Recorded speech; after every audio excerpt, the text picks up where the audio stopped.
recording? Yeah, because some couldn't make it, so we recorded at Academy of Medicine too. This time we're going to record this one. So.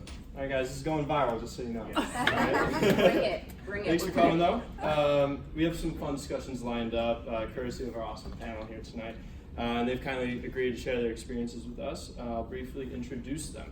So we have Holly Brown over there at the end, Mark Orlando, Steve Sulkes, Terry Welch, and Jeiri Flores. We really appreciate you guys taking your time out of your busy schedules for us on Wednesday. That's great. So, and then next up is a Q&A session where they'll tell us more about their roles and how everyone works together. And can't wait to hear more about it. So, Kevin, take it away. Yeah, so I think some of you guys have been here before and some haven't, whoever's watching. Yeah. But we just normally start with like introductions. So this week is kind of special. It's primary care week, so we kind of just highlight a lot of the different programs that are out there, especially for primary care. And the theme is serving the underserved. And I thought you guys were like a perfect example of this, and especially in the team dynamic. So when I approached Dr. Sulkes, I thought this is going to be perfect. This week is going to be perfect. So yeah, we just wanted to learn kind of more about your experiences, and I have a few curated questions. You guys can feel free to just raise your hand at any point. Let's kind of make it casual and light. If anything comes up, just feel free to ask. I'm sure you guys are okay with that. Could we just begin by hearing what about the group, so we provide stuff that's relevant to all of you? Yeah, sure. I'm Dave. I'm from med school at U of R. I'm Armand. I'm from here as well, med school. I'm from undergraduate U of R. Hi, hello. I'm Tashana Foster. I'm also from the U of R. My name is Daniel, also undergrad at U of R. I'm Patrick. I'm a first year here. I'm Nadeem from Fisher Pharmacy School. I'm Chad, also from Fisher Pharmacy School. Yeah, and my name is Kevin, and I think we've had a few students before. So as our group CAIPE, we've had one event before with hospital medicine, but we had attendees from like Nazareth, so this speech language pathology, social work, and a few other of the programs there. PA students from RNT, nursing students from U of R, and then the pharmacy students, and hopefully we're gonna get a bunch more and just kind of work on the collaboration and learning about each other in teams that are interprofessional. So we can get started if you guys wanted to kind of just go down the line and like introduce yourselves. Maybe I'll start just not because I'm the physician, but because I'm the director of the LEND program, and that's what we all have in common.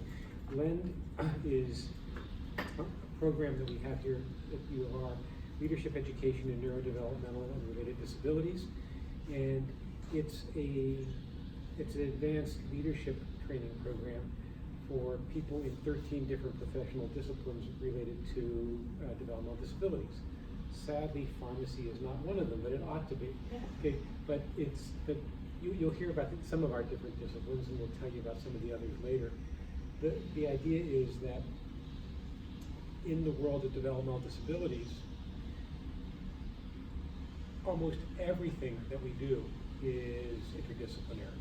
We are always doing stuff as a team, and so the first thing that the students who come into our program are coming to learn is about what to do in their discipline related to developmental disabilities. The second thing they're coming to learn about is what all the other team members do. So we have a strong emphasis on interdisciplinary process and how you walk in your colleagues' shoes, how to be a member of a team serving a population with developmental disabilities, and then we do training in a lot of other things about that are called leadership skills, grant writing, research, advocacy, list goes on, but you get the idea. I'm a developmental behavioral pediatrician, and what that means is that I'm the person who went through medical school, then pediatric residency, then fellowship training to focus on the care of kids with intellectual and developmental disabilities. And so my big clinical role is in the role, and we all do some of this together, is in diagnosing it. Kids come in with a concern, what do we call it, what's the diagnosis, and then what further workup should we do, and what do we do about it? And then I also work with kids and families who have medical or behavioral problems associated with those developmental disabilities to help people do the best they can do the best in school, do the best in life. So that's a quick and dirty on my role on this team, and we can go down the line from the end, from Holly or Mark, whatever, carry on from there. Easy enough. So the undergraduate students, what are you interested in studying after you finish your, what are you studying and where are you interested in going after that? I'm just curious. So right now, I intend to major in neuroscience, and I'm interested in going to medical school. So I'm interested in environmental health and potentially entering to dental school after. Same thing, I mentioned environmental, one we have to track. Excellent, thank you. I was curious about that. So my name's Holly Brown. I'm a psychiatric nurse practitioner. I am a doctorally prepared psychiatric nurse practitioner and a LEN graduate 2010, but I'm like 29, right? So I don't want to confuse you, right? So my work, sort of interesting. I started out in the pediatric intensive care unit working with critically ill youth, and really had a great interest in understanding families' emotional responses to their kids' acute illnesses, and sort of the recovery around that, because once folks leave the PICU, we don't see them anymore, right? They are moving on to their next placement or home mostly. And so I was really curious about families' emotional adjustment, and that's sort of what led me into psych mental health. And so in order to be a nurse practitioner in psychiatry, any nurse practitioner, you have to have a master's degree. So I finished my undergrad, did 3 years in my master's program, and then always worked with children and adolescents in a variety of settings, primarily outpatient. So a day hospital, which was very acute, kids needing a program for like 10 hours a day, and getting all of their education and psychiatric care under one roof. And then when I came to Rochester in 2000, worked in the outpatient clinic, and I had this very interesting offer at the time. Strong Behavioral Health did some consultation work at Mary Cariola, and so we had a small psychopharm clinic there where we brought our services to the program and had families come in for evaluation and then ongoing treatment. And I walked into Mary Cariola and I thought to myself, wow, this is what happens. This is where these kids end up when they're not in the hospital. Because I never saw kids with neurodevelopmental disabilities in any other setting, quite frankly. And so I got very curious. I didn't have formal training like Steve. That was the other thing. So a lot of my work was on some level independent. Like I needed to go and do my own research, go into the literature, understand what treatment of anxiety and depression look like for kids with developmental disabilities, because they don't look the same for typically developing kids. And then I went over to Hillside Children's Center, where I took care of some folks in residential care under the Office of Mental Health program. So kids with chronic and persistent mental illness, quite frankly. And then got another interesting offer and was invited to go out to Creekside Day Treatment Program. Creekside is a center-based program where we provide education services primarily to kids with a variety of disabilities, both physical and mental health issues. And Hillside offers comprehensive day treatment services to a subset of those kids. The interesting thing about the population that I take care of is they walk, talk, and chew gum just like any other typically developing kid that you're gonna see walking down the street, but they have intellectual disabilities, so IQs less than 80 primarily, and above 60, so between 60 and 80. and they also have some sort of co-occurring mental health condition. You might imagine that kids with mental health issues these days have a variety of trauma. So I would say about 75%, and that's probably being conservative, of all the kids that I work with have a pretty significant trauma story as well that contribute to their mental health symptoms. So I've been out at Creekside since 2003. I'm 29 now. Don't miss that. And have really had the good fortune of taking care of a highly underserved, often missed population of folks. So I will leave it off there for now. Mark Orlando, I'm an audiologist. I'm 39, and if you believe that, you believe Holly too. I specialize in pediatric audiology, have been for many years. I have interest in newborn hearing screening. You guys are all too young, but it's not that long ago in the 1990s, before 1990, most children didn't have their hearing screened after birth. So that's one area of interest that I do. Professionally now I see and fit cochlear implants and hearing aids on both kids and adults. I have research interests in neurotoxins, for example. I look a lot at jaundice as a neurotoxin. We look at methylmercury as a neurotoxin. And I tell people that I started out being an audiologist using the auditory system to detect toxicity, and has turned into almost a nutritionist because we look at populations and say, how are some populations resistant to some neurotoxins? So it gives you a little idea. As a interdisciplinary team, I use very specific equipment that's very expensive in very specialized rooms. So my interaction with people is, meetings, things like that, and or reading charts and working in groups like the group that we work in. I'm not there interdisciplinary while somebody is doing something, somebody's doing a speech language eval, and then I'm going to do a hearing eval. I have a specialty clinic that I work in. Hi, I'm Terry Welch. My background is kind of varied. My master's was in deaf-blind, multi-handicap education, so it was for individuals who have combined vision and hearing losses. And then had taken a considerable amount of time teaching. I was out in Seattle for a number of years, and then would, because during my master's program, there was a change in some of the legislation for individuals who are being educated, individuals with disabilities.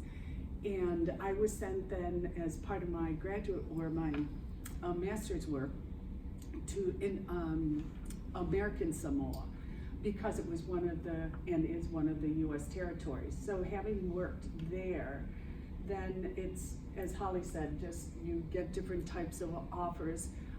As I started working in Seattle then, I was asked to go to, one summer, to Western Samoa, because they knew I had some sense of the culture, to help them set up a program for kids who have additional disabilities, and this was at their school for the blind. And then unbeknownst to me, a lot of my reports were going in all different directions from the various funders. And then I was back in Seattle teaching again, and then got an offer from a German-based foundation in Helen Keller International to help set up programs in Indonesia. So I was there for about a year, and then once again it happened with all sorts of funders getting reports, and then I did some work in the villages for about 6 months in Thailand for USAID. And in between times I was sort of jumping back and forth to Seattle, some teaching, and then I had headed the state program for kids with multiple disabilities and deaf blindness. And that went on for several years, and then sort of my roots are back here, and I didn't expect to leave the West Coast. I never expected to be married, and I never expected to own a house. And then all of a sudden, things changed drastically.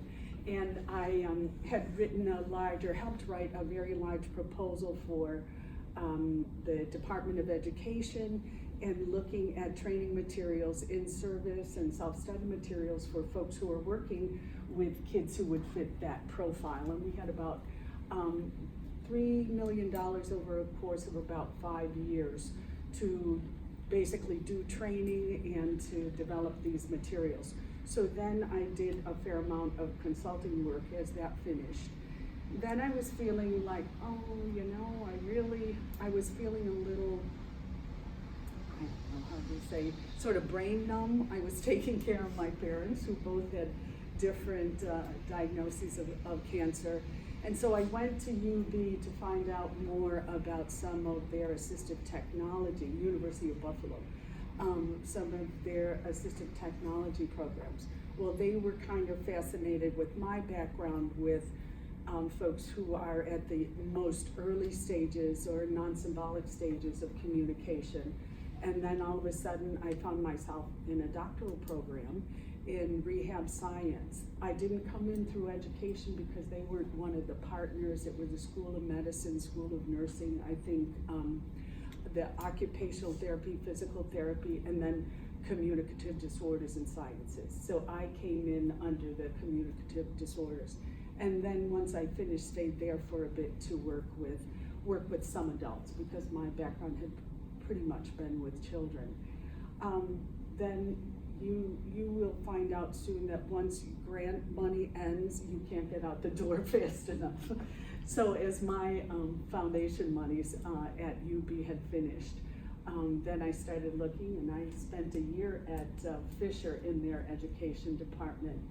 And then sat back and recognized I really missed that direct connection with working with children, working with families. And that's when I came on board here in the Developmental Behavioral Pediatrics. And my position, I'm one of the faculty, like all of us here, in the LEND program, but we also have within our division of Developmental and Behavioral Pediatrics a program that's called the Community Consultation Program. And that allows us to go into programs, primarily schools and other programs that are serving children and now some adults who have a variety of disabilities. We have a large focus on dealing with behavioral problems or challenging behaviors, behavior disorders, but also, I come in with a lot of working in the communication area and helping them develop some of the programs for whether the schools or a particular kind of profile of student. And I'm trying to think what else. I think that's probably it.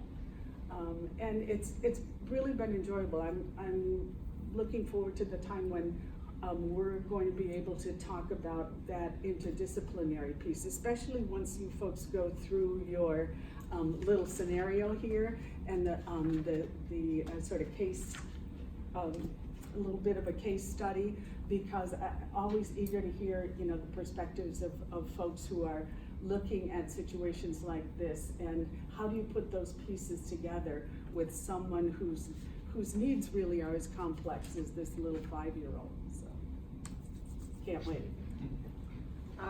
So my career is a lot younger than that. I do not have that much experience. My name is Jeiri Flores, like they mentioned before. I have been a lifelong advocate just because that's what life called for. Like, it's just what my purpose was in life. My parents came here from Puerto Rico when I was about two and a half-ish. I probably would have died had they not made the decision to take the leap to come to the United States. So I was formally diagnosed with cerebral palsy. Not that that matters, but I've been conditioned to tell everybody like that's what it is. So I wasn't diagnosed until 3 years old. Prior to that, my parents thought that this was something that I was just going to outgrow, and eventually, like, I'll start hitting the marks that I was supposed to. And then when that didn't happen, Houston, we got a problem. So my parents, my mother, she packed up our house, or I don't know what we were living in. She packed it all up and she lived in an attic, and here I am. I graduated from Brockport in 2014 with a degree in sociology and African American studies, but as my time that I spent there, and even growing up, I'm a local kid, homegrown. I went to Wilson Magna High School here in the city of Rochester. I was always a part of Lent in some shape, way, or form. When I was 16, they used to have a panel in our program that we don't have anymore that introduced folks to like cultural humility and really the perspective of people living in the community. So at 16, I was invited in to do the panel. Now, was I perfect? Was I polished? No, but I had been doing advocacy for a long time at that point, and so I was invited in to come in and speak. And I kind of had gotten a rhythm with the woman who was on the panel with me, and so I initially was introduced to this program at 16, and then at 17 I came back into the panel again, and then at 23ish I was asked to be joined as a fellow, and so I came on. Maybe not. I was probably a little older than that. So I came on. I'm a graduate of 2015 as a Len fellow. And then I was asked to serve as a second year fellow with advocacy. Really serving. What I take my role to be is that at any point in time where advocacy should be inserted within our program, I insert it. That's my role. At any time that I feel that our fellows are losing touch with what people with disabilities, like what their human side is like, I remind them that we're very much so human, that it's not just the case that you're talking about. And I think I like to believe that I ask the hard questions, and we have those difficult conversations often within our program. It varies from year to year. It depends on what fellows we have. It really, like, how interested they are. I try to be invested personally with some fellows, like on one-on-one levels, but it really just varies from group to group. So the second year, I really, held the self-advocacy fellow's hand and really helped him get through the whole program. And then I was formally invited on as faculty, so the first faculty member for advocacy for our program. And from there is really being involved with our parent organization, AUCD. I don't know what the letters stand for, but we can, Association of University Centers for Developmental Disabilities. Okay, boom. So I've been trying to grow within that network and really make sure that we change the dialogue and the conversations that happen around people with disabilities, because we've been ascribing to this certain culture and this certain dialogue that doesn't necessarily include Black and brown people, and I then will be excluded from that. So I had to insert that intersection of it all, especially with intersection now growing as a philosophy, as a living thought. So pretty much my job is to really scream out in the room when things aren't happening right, or when we're not describing people with disabilities in the right way, because how we say words matter, how we write them matter, and they really changed my life. So that's how I've grown professionally amongst this, and really earning my respect and getting my stripes, my Tony the Tiger stripes amongst the other professionals at the table, because I don't come from a world of academia. Most of the things that I tell you, I just know to be true from lived experience, and then I can find you facts later because there are facts that make them true. So that's pretty much it for me. Yeah, thank you guys for sharing. It's so obvious how different you guys are in terms of backgrounds, and this is not even like your whole program. There's so many more people who take different roles. A question I have for you guys, just to keep it light at the beginning, is what do you guys enjoy most about your job or your responsibilities at Lent? Well, so that's, I want to just clarify, because LEND is a training program, okay? And it's an interdisciplinary training program, and we're very proud of it, and we're happy about it. But I want to make sure that we're actually addressing the questions that you folks have, which I have a feeling might be more related to clinical stuff, okay? So and in LEND, we don't actually get to do a lot of direct clinical service. So am I right in guessing that we should be focusing on how we interact with patients and families? Sure. Okay. Well, plus LEND is a few hours a week where we're seeing patients 4.5 days a week. Right. So yeah. I mean, our jobs are mostly clinical. Yeah. not mine. So my role is mostly so that I leave a lasting impression, so that when folks are in the clinical setting, they do remember the conversations we had, or they come back with extra questions about their experience. But there's much more to it than that, JD, and I'm just gonna just point out that one thing, so in healthcare, there is this notion that the healthcare professionals can figure out what needs to be done. And in the world of developmental disabilities, the idea is that we include people with disabilities in planning the programs we provide. And there's an expression, nothing about us without us, nothing about me without me. What is it in Spanish? I don't know in Spanish. You because had I've it on never a said sticker it. on your thing. Oh no, I do have it on the sticker, but Okay. it's an unwritten rule. It's an Okay. unwritten Yeah. rule of advocacy. So nothing about us without us. Yeah. Nada sin nosotros, or something like that. I can look. I got a sticker. Okay. Anyway, the point is that in the world of developmental disabilities, we are interdisciplinary as professionals, but we also include families and we include self-advocates, people with disability, because otherwise we don't have validity. You provide that role for our training program. Other people provide that role for our clinical programs, and it's important to understand that, and that's why your presence is so key. I will say that what I love about what I get to do is I get two parts. One is, unlike most other pediatricians, I get to spend a lot more time with my patient, and I get to be with the kid and the family long enough to have fun. And I spend a lot of my time sitting on the floor. I spend a lot of my time playing with kids so that I can see what they can do. Because if I just ask, I'm never going to get to see it. And if I just, if I say demonstrate, it's not going to happen. So the way I can elicit skills from kids is to get them to do it in play. And so I am, well, in patient care, but in other aspects of life, I'm pretty goofy. So I'm just going to be honest about that.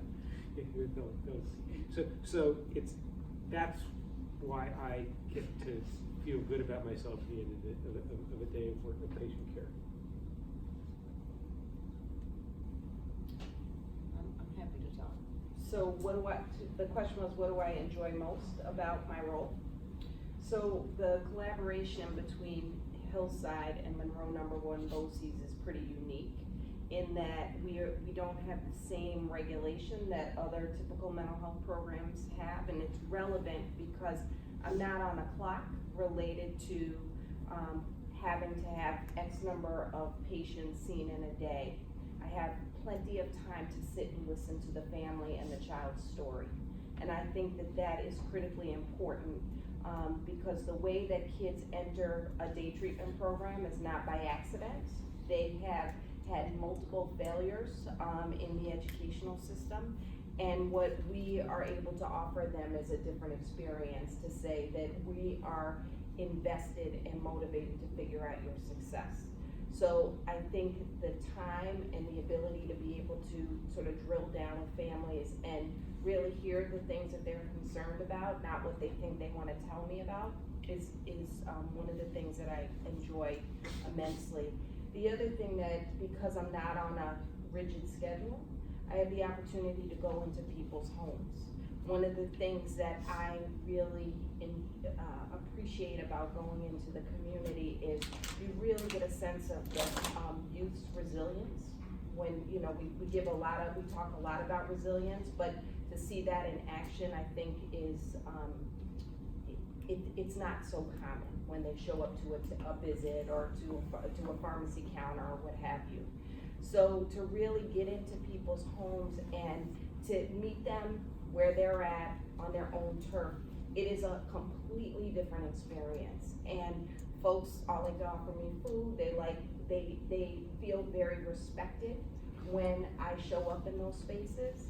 And what I learn what I learn about them as people, what I learn about their families and about their stories, it informs the decisions that I make around the care. And then, you know, finally, I mean, I love my team. My team is outstanding. I could not do the work that I do without a team of competent folks around me. So those would be my top three. Well, I'm gonna think it makes my mom is really my top dog.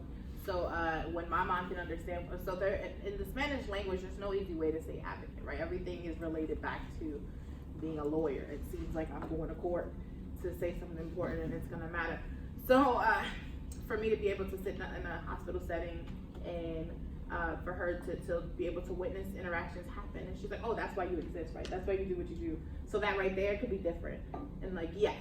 And so to me, my biggest thing is connecting with the community. And then really like, as I've been involved in this fellowship program, is connecting with the fellows who are future doctors, because I may one day be a PhD doctor, but like, I'm not gonna be an MD doctor. So being able to establish those connections and really point out to them things that they've missed, or where spaces that they're not aware about things. Because I'm really a firm believer in that one conversation can change anything. So I have a lot of conversations with our fellows, a lot of conversations with other providers, or whomever pretty much Steve lets me talk to. Like, and we have a lot of in-depth conversations around issues of access, of disability, anything related, like culture, pride, like what don't you understand, how can we break it down? And even I learned, like in turn, it's not just I'm just giving and not getting anything back. We trained last year 32 interpreters, and we introduced them to the health disparities that people with disabilities face in this community. And we also were able to introduce them to disability culture, history, and pride. That these are things that aren't often talked about. So, and then for them to see people who are actually self-advocates facilitating this training, that was one of their bigger takeaways, because it's not someone talking about us without us in the room and being a part of the conversation. These are live stories in front of them. So it created a human connection. So to me, that's like one of the biggest takeaways that I take from what I do, is being able to go in the community. It's like, hey, next time you go talk to them doctors, make sure you say this, because people stop me once they understand what I do and say that to me. So it's like a new thing that I have to, like, okay, I'll take that back and say that. Or I know what to do in a certain setting, if that makes sense to you. I have a quick question. So it seems like most of you like work pretty intimately with the patient's families as well, not just the patient. Has there ever been a time where their family is actually one of the larger barriers, the biggest barriers in the care of the patient? Every day, Yeah. right? At least a couple times a day. We were just talking about that. I wouldn't say that, I don't perceive that as a negative though. I mean, it's you figure out within that assessment where the strengths are in terms of the family functioning, and that's where you start, right? And that you sort of say to family, at least I do say to families, in essence, it's a marathon. We're gonna take our time, we're gonna figure this out and see what's what. So I think, yes, families, they're trying to survive, right? And so some of those patterns of coping are not necessarily helpful or useful. And so we have an opportunity to switch that up a little bit if they're ready.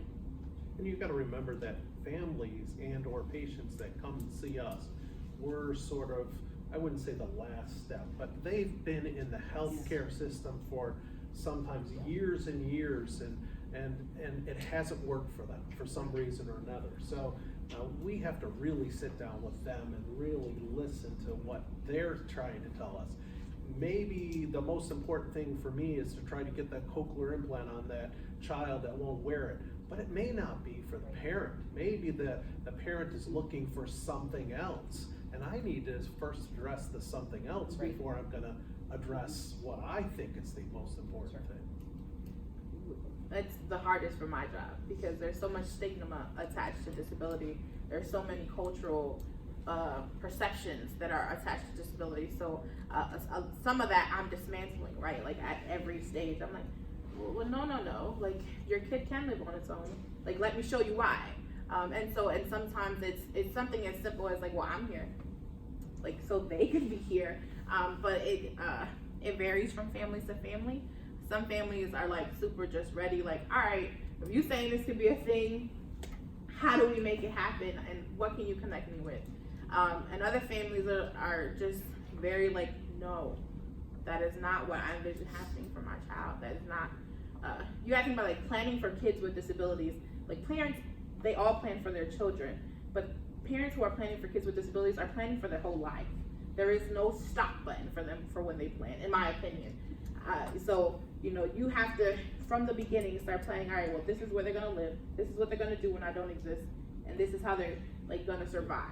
So it's a lot of planning on their part, and if they're afraid, and if all they've ever heard is your kid can't, your kid will not, your kid will never hit this mark, then to meet someone like me who is saying, no, yeah, there's this thing, this service that they can get, that they might potentially can, then it's like, I'm throwing off what they've heard in the past. Disrupting. Yes.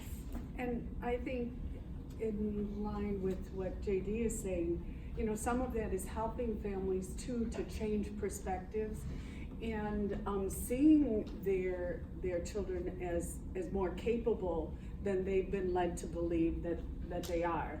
And I remember when I first came on board here and I was in clinic and was asked to help with, there was a family who wanted to talk about a young man who was paraplegic or and in a motorized chair and had very, very limited volitional movement. And they said, we want to figure out a way to communicate. He can't communicate, and that's our biggest goal. So I'm watching them and I'm watching him, and he turns his head, oh, you know, they're bringing a drink over, or, you know, they're doing this, and I said, he's communicating already. And they're like, no, he hasn't learned, you know, he can't speak, he can't, and I just said, well, how do you know when he wants to be repositioned? Oh, well, he puts his head back, and then we, you know, how do we know when he wants something to drink, or he's, you know, and for them to make that cognitive sort of switch of like, yes, we are, he's letting us know, and we're responding to that. And then I'm saying, here's where we can start. We can get this in a more formalized way. And the more formal and the more we can build, whether it's with a device, it just means he's going to be able to communicate with other people. But to see them like, yes, my boy who's like 17 years old does communicate. And then they were looking for it. They were looking for how, when he does something, how should they respond, or how much do they already know? And they left there. They didn't leave there with a big device, but they left with a different perception, and they left with asking for, so we talked about getting an assistive technology assessment and what that meant and what that could open for him. Meanwhile, he's 17 years old. Same way in one of the schools that I was assigned with a class here in Rochester, one of the suburbs, with kids with really complex, multiply disabled kids with some really complex disabilities. And they were very young, and I walked in and I'm saying, nobody's working on literacy, and they thought, this woman is nuts. Look at this group. And I said, no, we really need to get started on literacy. You know, at first it'll be sight words, and probably, you know, I don't know where people are in terms of being able to use phonics, etc. By the end of the year, you know, parents were coming in crying, just saying, he could read this, he could do this, look, this is the book he can use. And, you know, they didn't have the expectation, and it wasn't only because of their perceptions, but what they, as folks had said, what they had been told again and again and again. That program now, literacy is one of the highest priorities. And they are, you know, as the kids come in, they're very much involved in learning words and learning the alphabet and learning to write small notes. I mean, that's going to be their future. It's all technology, and it's all being able to text someone, or to be able to write what you want, or to be able to spell out things. When parents can see their children just come home and they've written their name, hallelujah. But then it's sort of that myth busting in terms of most of these kids are far more capable than we're giving them credit for. And when folks say, you know, it's almost a stock phrase of full potential, folks have made the decision that your full potential is here, when your full potential really is boundless. I just want to add one other little perspective to this, because for those of you who are in order writing professions, when medicine takes place in the hospital, people write orders and then other people carry them out.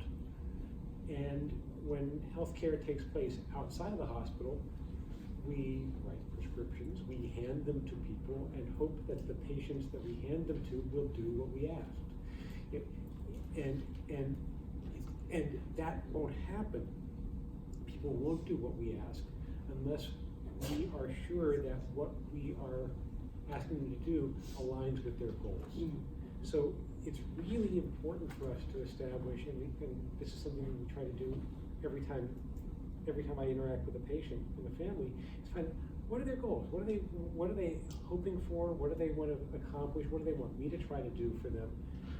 So that it's more likely that when I give them suggestions at the end, they actually do what I say. And if we just write orders, it works great in the intensive care unit. That's how it ought to be in the intensive care unit. But when we have families carrying out what we're suggesting, they better buy into it. Just had a question. So I know like in certain cultures, there's like a taboo that comes behind with mental health. So how do you deal with those cultural biases within your outcome? Wanna go for it? So, I start off curious and really wanting to understand what families' understanding of sort of the reason that their child is in the program, and why they might have thought that it made sense to talk to someone like me. So I try to educate them about my role, first of all. I am really very clear that I am a consultant to them. I am not a person telling them what they need to do. So really establishing those ground rules right away. I like to understand what their idea of the problem is. I worked with a young man who was in a Kenyan refugee camp a couple years back, and he came to, they immigrated to the United States, had some very distinct beliefs about what was happening with their young man, with their son, and we had some ideas about what was happening with them, and it did not match. And so what we tried to really get to is actually with partnering, because the other piece is who are the key people in the community and the key medical folks that they are, that the family is connected with. We partnered with the primary care doc really to get this young man on some antipsychotic medication. And so that was sort of the basics around, that was the one goal we could accomplish, because he was very psychotic and his behaviors were quite dangerous for himself primarily, but certainly for other people.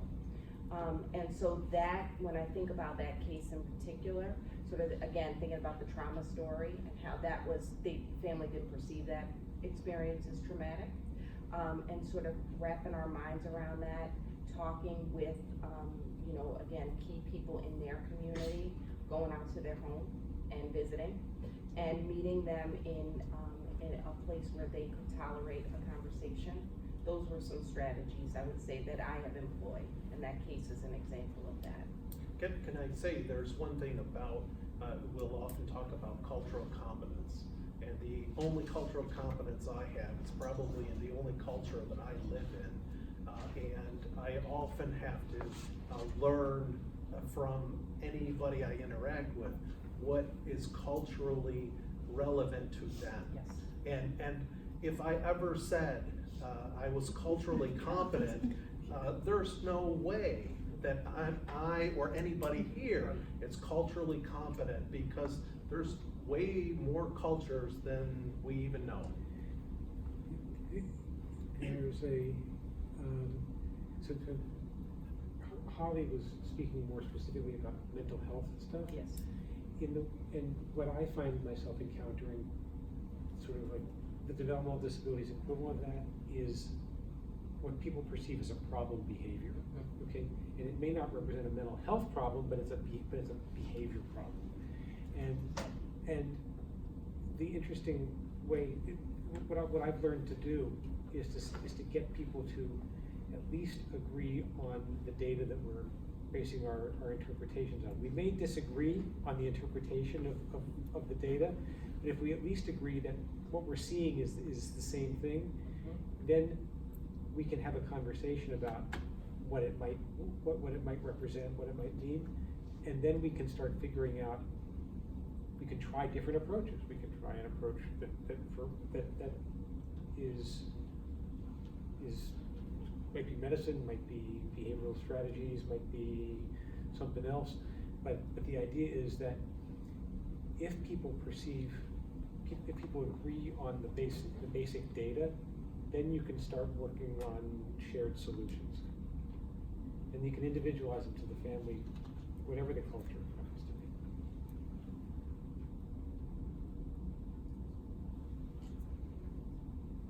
Anyone have any other questions? So I think this is directed mainly at Holly and Jeiri, but anyone can chime in. So Holly, you mentioned something towards the beginning that stuck with me, that when I guess you're looking at, you said that mental health diagnoses manifest themselves very differently in someone with a neurodevelopmental disorder, and then so you had to go out and do that research on your own to figure out what that looked like. Have you seen, I guess, Jeiri, this is where I ask you as well, since you're kind of approaching this from the one conversation at a time, ground up, that's how you're attacking this issue, but have you guys seen that sort of be integrated into education itself at all, as opposed to just you having to be the loud advocate and get in people's face so they understand? Is that actually systematically being put into whether it be medical education or pharmacy education? It is here. We have a humanities seminar that we have with a group of med students. A couple of them. Yeah, so we are trying there in that seminar.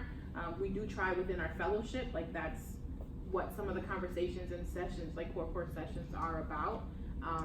I think you're talking about a large system, and we're only 2 people, so I think that at large there would probably need to be some policy written, so that there is some money that follows that, because most people don't want to pay advocates. Like, that's the real truth, right? So I'm of value, but people don't want to pay me for what I provide. And not that it's about money, but if this is a job and you're saying that it's a value, then it needs to have a monetary benefit to it. Asking for a raise? No. But 2 more pieces of pizza. Yeah. So what I'm saying is, it can be. It has the potential to do so. The problem is we don't have legislation or policy that has put some monetary benefit behind it, so that there can be a dedicated person that goes to these places and says, all right, you didn't do this. This is why this happened this way. Let's try it this way and see how it works. And the example I can give you to how it works is, we do an arena eval in our fellowship program, where all the fellows are invited to work in an interdisciplinary team to do an evaluation for a child or for an individual with a disability. We oftentimes, what happens to the advocate fellow is that they become the observer. They're not invited in to play in the sandbox, to be the ones who are talking to the patient or who are talking to the parents. They normally, it just clicks to all the other providers in the room. You should be the observer. That should be your role, because we're not doctors, we're not providers. And it just happens silently, like no one says anything, but you watch it happen every time. And even if I told one of the fellows, don't let it happen to you. And I missed a class and it happened to them. And it's like, damn it, I just told you, don't do this.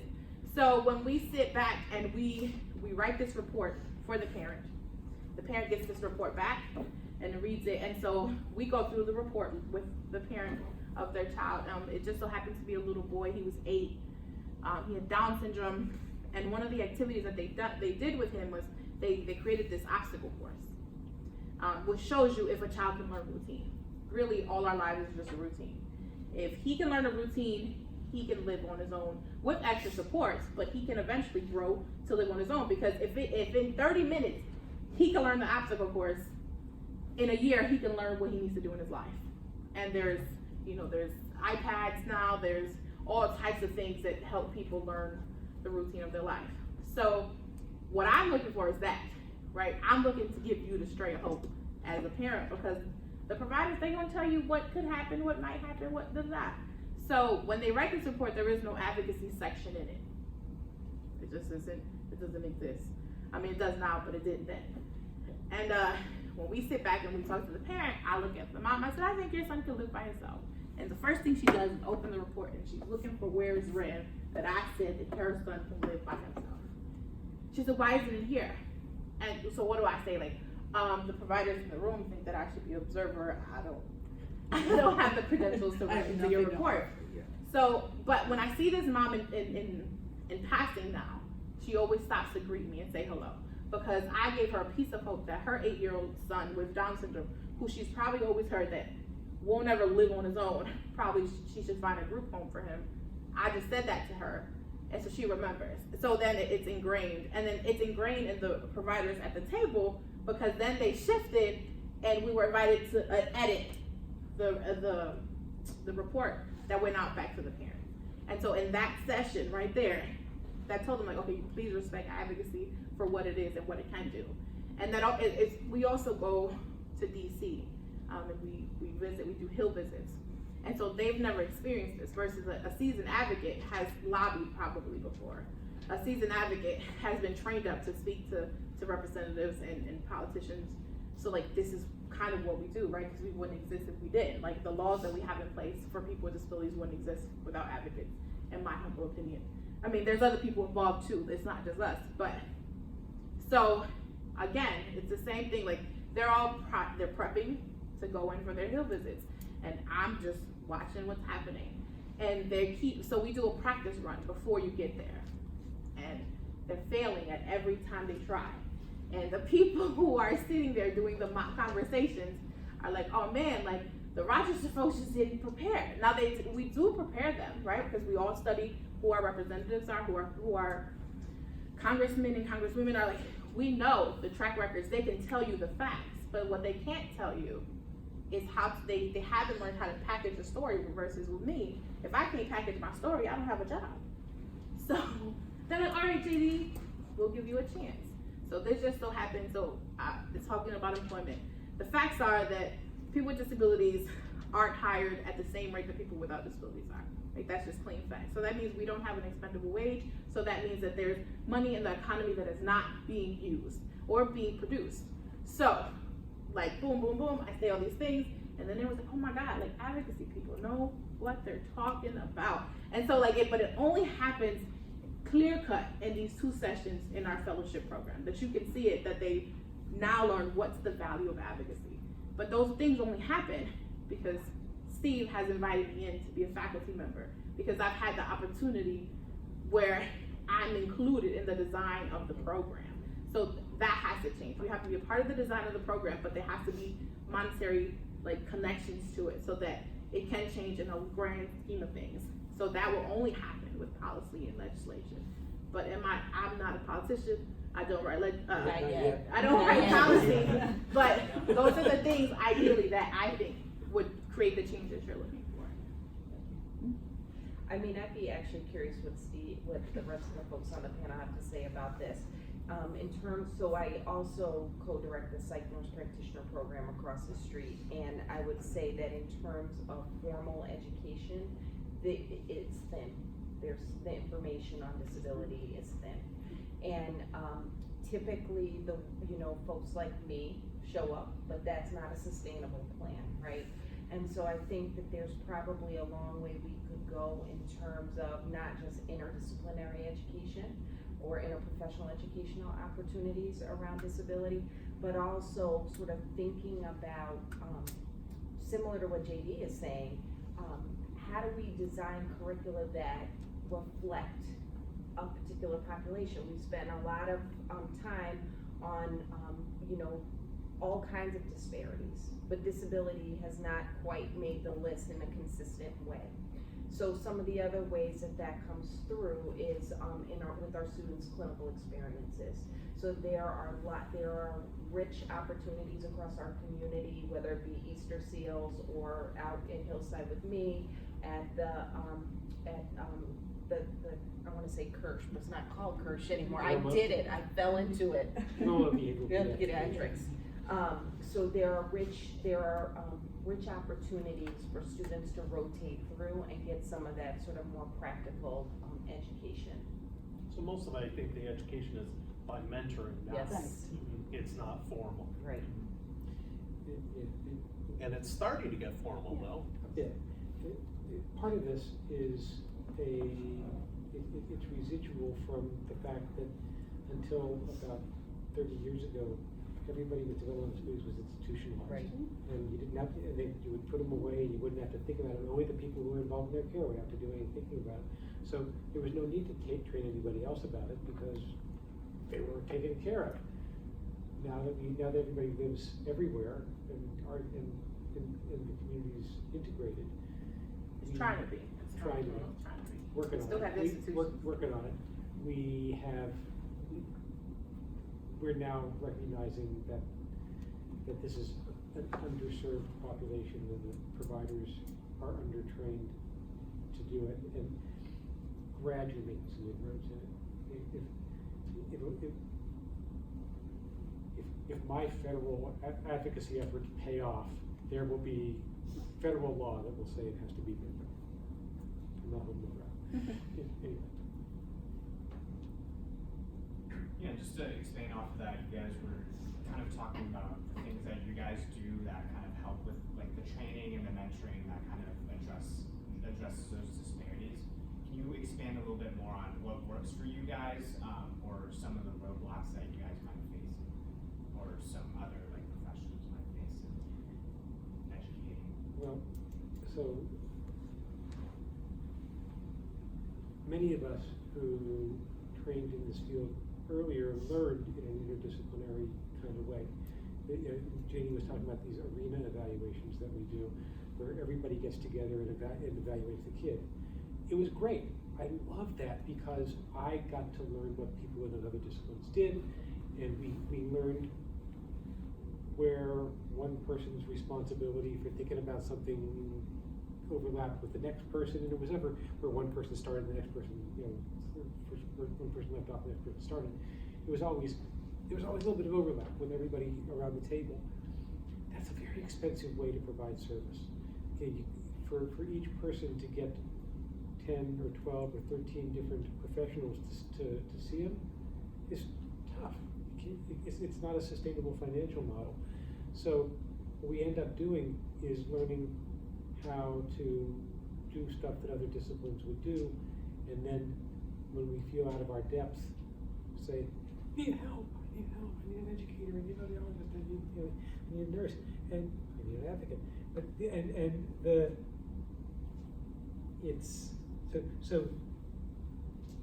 the complexity of interdisciplinary care, even though it helps, it's very, very effective, costs a lot. And I think that's a barrier that we have to acknowledge. Yeah. I have a question. So you mentioned that there are many disciplines under the LEND program. So can you explain to me more about the dental aspect of it? Dental? Yes. Well, yeah. So dentistry is one of our 13 disciplines, and and as you may know, Eastman Dental Center is not a dental school; it's a dental residency program, right? So University, SUNY Buffalo has a dental school, and at Buffalo they actually have a nice focus on developmental disabilities within their dental school program, and within the residency programs here, both the general residency and the pediatric dentistry programs, there are big focus areas on training dentists to help people with developmental disabilities get comfortable in the dental chair and learn to relax, because relaxing is how a person gets dental care done. Gets through the dentist experience. Well, yeah, and so sadly, when that doesn't happen, the fallback is general anesthesia, and that's also expensive and time consuming and results in years of backup just to do a tooth cleaning. And so it's so our dentists are learning a lot of behavioral strategies to help people become comfortable and cooperative and allow themselves to have fillings done and to have their teeth cleaned. Something that also like what stems out of our LEND program is the family experience that the dentists go through at the med school or dental school. I don't know. So You just confused me. it's both. So those are folks who aren't necessarily in the DD world, developmental disabilities like community. They're not necessarily focused on that, but they do get to experience to have a one-on-one conversation with families of people with disabilities to understand what are some of their difficulties when it comes to dealing with the dental aspect of healthcare. So like my fellow who I had, he was a dentist, and so I was like, all right, well, I can't see y'all. I haven't been to a dentist in like 4 years. It's hard. Access is a major problem. So like I don't have any issues with relaxing. I just can't fit in a clinic.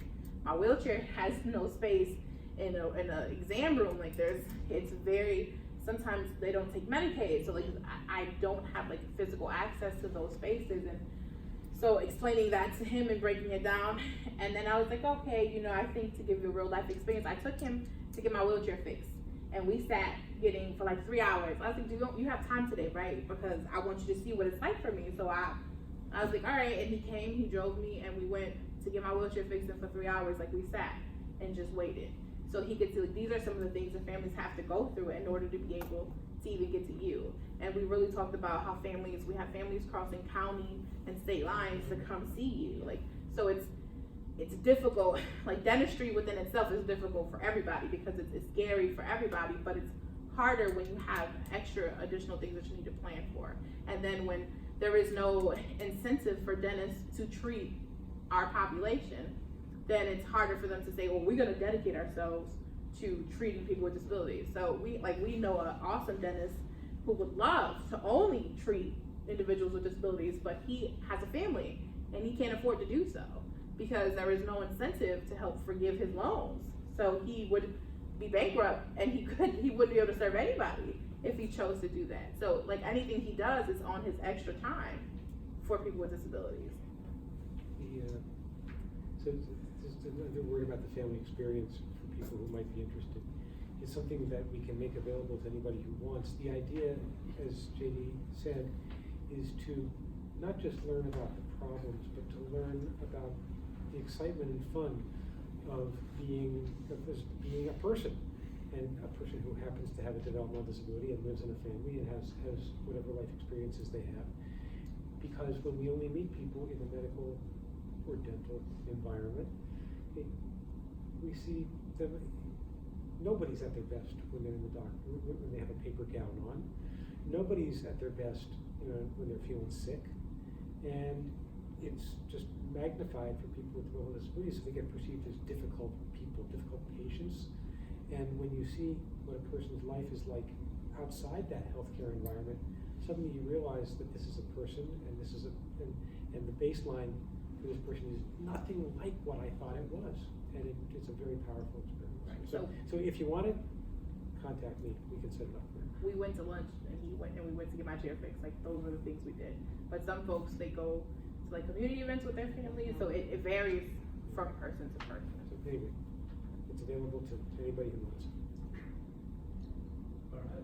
So I guess we're going to transition now to the case vignette. That's how I'm back the handout. Thank you so much for your insight. And as you guys can all see, it's clear that the complexities of developmental deep. There's a lot of aspects for caring for these patients. And I have a lot of questions.